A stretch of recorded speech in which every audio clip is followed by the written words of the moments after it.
Hey guys, welcome back. Now let's have a look over a new ADC, that's analog to digital converter, and it is MCP3425. And to gain more knowledge about this sensor, let's visit the website, that is controleverything.com, and here we have to search on for this sensor. As you can notice on my screen, it's MCP3425, and let's see what we got for this ADC. And as we see, it's a 16-bit one channel ADC, and these are some more features of this ADC, as you can notice on my screen. And this here is the section from where you can buy or add to cart.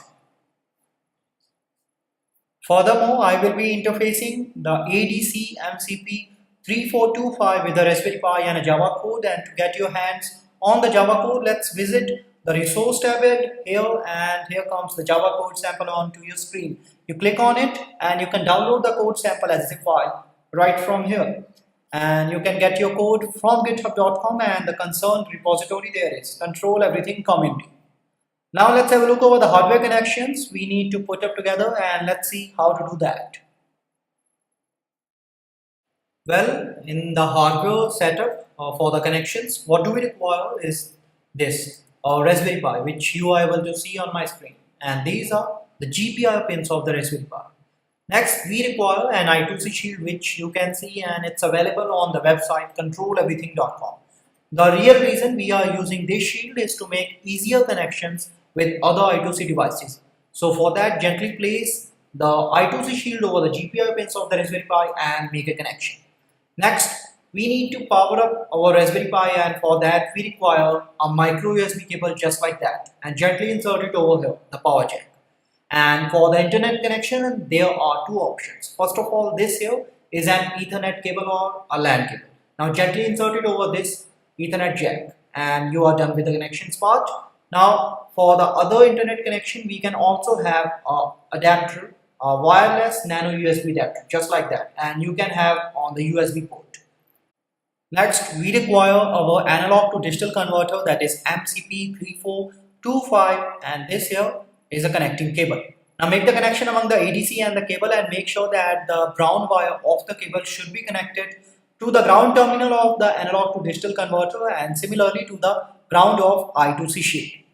Now we are done with all the connections for this hardware. Now let's have a look over the code.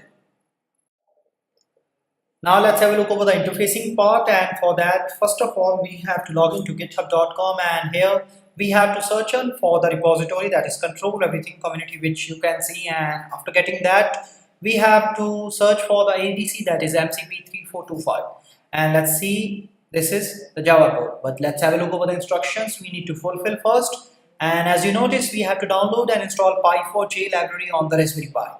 And this link, pi4j.com, is the link from where we have all the installation steps, procedures, and it need to be carefully fulfilled. After that, we get back to the instructions part, and here we have to download or pull the code onto the Raspberry Pi. And this command is to compile the Java code, and this is to run the Java program. Please note them down carefully, which we will use later in this part. After that, we have to do this. We have to open up the Java code, and here it's a .java extension file. After getting that, as you notice, first of all in the code we have imported some of the header files and the libraries, and we have created a class named MCP3425. And then we have bus.getDevice, which will rather check the address of the sensor, that will be 0x68. Now in the writing section part, as you notice, we have sent configuration command exactly with continuous conversion mode, 12-bit resolution, and comprises of 0x10. In the reading section part, as you notice, we have read 2 bytes of the data from the data register 0x00. Then we have the conversion of the data takes place here, as you notice, for the 12 bits, which we have seen in the guidelines provided in the data sheet for ADC, that is MCP3425. At the very end of our code, we have the output data to be displayed onto the screen, which is exactly the digital value of analog input. It's exactly, in the layman language, the raw value. So this is how the code looks like. Now let's have a look over the working practicality regarding this code and the ADC. Well, now we have to look over the working part, and then this thing, we need to copy the entire code, and we need to connect the Raspberry Pi via internet. And here as we have to create a new file.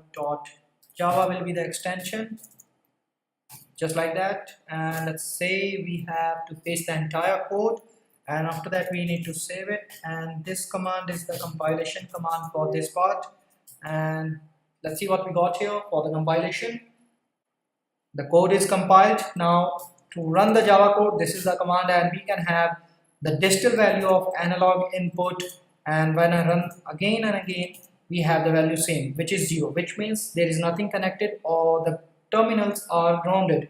But instead, when I try to connect a AA battery of 1.5 volt across the two ends of the sensor with the terminals and run the command again, we have the digital value of analog input. And when I run again and several times, and we can have the same value onto the screen or with a very minute change, which means the sensor is responding well, it's covering, it tracks in a better position. Now let's have a look over the applications and some of prominent features.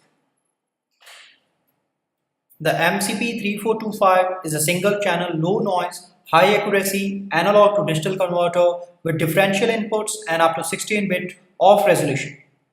The onboard precision 2.048 volt reference voltage enables an input range of plus minus 2.048 voltage differential.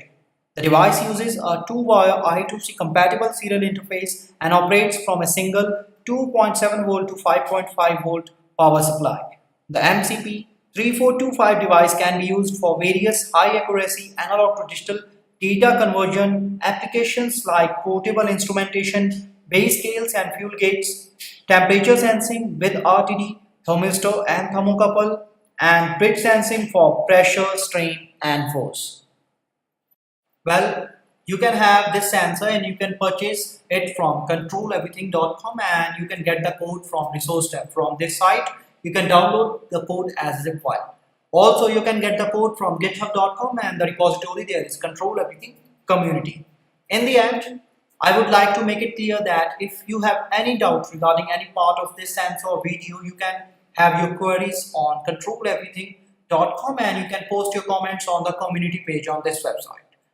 For articles and blogs, you can have a look over on instructables.com. And to subscribe more video tutorials like this, you can have a look over our YouTube channel. In the end, I hope you enjoyed this video and had a good one yourself. Thanks a lot for watching.